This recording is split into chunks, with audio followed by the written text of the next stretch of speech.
अस्सलामुअलैकुम, मैं हूं मुदस्सिर इरशाद और आज के पार्ट में हम डिस्कस करेंगे styles of thinking. Style of thinking से मुराद बेसिकली वो थिंकिंग के मोड है जिसमें हम अपनी थिंकिंग सलाहियत को इस्तेमाल करते हैं और उसको इस्तेमाल करके उससे जो बेनिफिट्स या वैल्यूज़ हैं वो ड्राइव करते हैं। तो नॉर्मली थिंकिंग के दो स्टाइल्स हैं, इसमें से नंबर 1 है डाइवर्जेंट थिंकिंग एंड नंबर 2 है कन्वर्जेंट थिंकिंग। डाइवर्जेंट थिंकिंग को अगर हम सबसे पहले डिस्कस करें तो डाइवर्जेंट ड्राइव हुआ है डाइवर्ज से। Diverge mean to expand in different directions.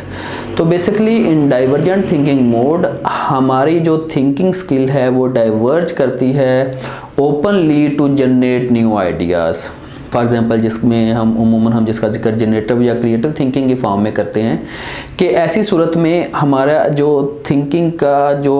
Process है वो नए से नए और डिफरेंट आइडियाज़ जनरेट करता है और जितना इस प्रोसेस को हम एक्सपेंड करें उतने ही ज़्यादा न्यू आइडियाज़ इससे जनरेट होते हैं। तो अब हम डिस्कस करते हैं सेकेंड स्टाइल को, that is convergent thinking. Convergent derive हुआ है कन्वर्ज से। Converge mean to collect, to be judgemental.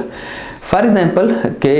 अगर हमारे पास मल्टीपल ऑप्शंस हों, मल्टीपल आइडियाज़ हों तो हम उनके ऊपर अपनी जजमेंटल या अपने जो फिल्टर्स या क्राइटेरिया को अप्लाई करते हुए हम उनमें से जो बेस्ट ऑप्शंस हैं हम उनकी सिलेक्शन करें, तो इस प्रोसेस को अमूमन कन्वर्जेंट प्रोसेस कहा जाता है, या ये जो फेज़ है जिसमें हम अपनी थिंकिंग को अप्लाई करते हैं that is convergent thinking style. अमूमन ये दोनों स्टाइल अपना अपना रोल प्ले करते हैं, दोनों की अपनी अपनी इंपॉर्टेंस है। कन्वर्जेंट और डाइवर्जेंट को हम एक एग्जाम्पल से समझने की कोशिश करते हैं कि फॉर एग्जांपल अगर किसी पर्सन को कोई रिक्वायरमेंट दी जाए कि आपने कोई मोबिलिटी का सॉल्यूशन आइडेंटिफाई करना है किसी कंपोनेंट को एक जगह से दूसरी जगह मूव करने के लिए, तो पहले फेज में जब वो मल्टीपल मोबिलिटीज के जो आइडियाज जनरेट करेगा, फॉर एग्जांपल वो हो सकता है कि वो बाय एयर हो, वो बाय ट्रेन हो, वो बाय रोड हो, और फिर रोड्स में मल्टीपल ऑप्शंस हों, या इसके अलावा और बहुत सारे जो ऐसे वो आइडियाज है वो आइडेंटिफाई कर सकता है। तो ये जो स्टेज है वो डाइवर्जेंट स्टेज है। और उसके बाद इन कन्वर्जेंट मोड उन आइडियाज़ को मल्टीपल फिल्टर, फॉर एग्जांपल वो कॉस्ट इफेक्टिव हो सकते हैं, वो अवेलेबिलिटी हो सकती है, वो टाइम की कंस्ट्रेंट्स हो सकती हैं, या और बहुत सारे फैक्टर्स को अप्लाई करते हुए उसमें से जो मोस्ट सूटेबल जो ऑप्शन है उसकी जब वो सिलेक्शन करे तो दैट इज़ कन्वर्जेंट मोड। और नॉर्मली ये दोनों के दोनों मोड अपनी अपनी जगह पे अपना रोल प्ले कर रहे होते हैं, मगर इनकी जो एप्लीकेशन है और उसको समझना और उस पर कमांड करना एक इफेक्टिव थिंकिंग प्रोसेस के लिए बहुत ज़्यादा इंपॉर्टेंट है। अब चैलेंज क्या होता है कि जब हम किसी भी थिंकिंग प्रोसेस में डाइवर्जेंट मोड में हम न्यू आइडियाज़ तो जनरेट कर लें, मगर उन आइडियाज़ को एक्सप्रेस करने से पहले ही हम उन पे कन्वर्जेंट थिंकिंग अप्लाई करके उस आइडिया को उसी जगह पे स्टॉप कर दें या उसको किल कर दें, तो बेसिकली ये एक बहुत बड़ा चैलेंज है जो कि थिंकिंग प्रोसेस में और बहुत कॉमनली अप्लाई होता है। कि फॉर एग्जांपल अमूमन अगर एक ग्रुप ऑफ स्टूडेंट्स हैं उनसे जब कोई क्वेश्चन पूछा जाए तो हो सकता है कि बहुत सारे जो स्टूडेंट्स हैं उनके माइंड में जो सबसे पहले आने वाले क्वेश्चन या उनके पास उस क्वेश्चन का जो आंसर हो एक्सप्रेस करने में एक बहुत बड़ा चैलेंज फेस करते हैं, और उस चैलेंज का जो सबसे बड़ा रीज़न होता है वो बेसिकली यही होता है कि वो एक्सप्रेस करने से पहले ही उस पर कन्वर्जेंट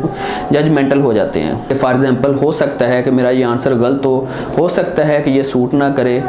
हो सकता है कि ये जो बेसिकली मैं सॉल्यूशन जिसको मैं एक्सप्लेन कर रहा हूँ ये मेरी काबिलियत पे क्वेश्चन ना रेज कर दे। तो ऐसी बहुत सारी जो कन्वर्जेंट थिंकिंग होती है वो हमारी आइडिया जनरेशन प्रोसेस को अफेक्ट करती है,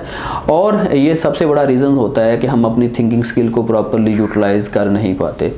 तो इन दिस केस कि अगर हम इन दोनों प्रोसेसेस के ऊपर कमांड हासिल कर लें कि फॉर एग्जांपल हम सबसे पहले डाइवर्जेंट मोड अप्लाई करें, और उसका सबसे बेस्ट वे ये है कि जैसे ही हमारे माइंड में कोई आइडिया आए हम उस आइडिया को उस पर जजमेंटल होने से पहले हम उसको एक्सप्रेस करें या फिर उसको राइट डाउन कर लें। और अमूमन जहाँ पे ब्रेनस्टॉर्मिंग के सेशंस होते हैं वहाँ पे सबसे पहले कोशिश ये होती है कि जजमेंटल होने के बजाय आइडिया जनरेशन में काम किया जाए, और सबसे इफेक्टिव सेशन जो लीड कर रहे होते हैं ब्रेनस्टॉर्मिंग के उसको इस प्रोसेस को फेज आउट करते हैं, और वो फेज आउट इस तरह करते हैं कि वो पहले फेज में